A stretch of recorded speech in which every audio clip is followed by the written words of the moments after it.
রাতের বেলা চালের রুটির আয়োজন চলতেছে। সো বন্ধুরা,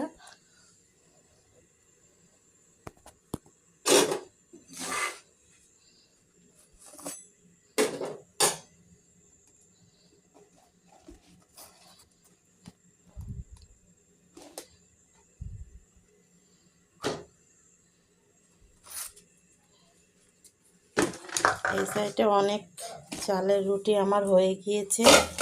এই যে বন্ধুরা, অনেক রুটি আমি বানাইছি।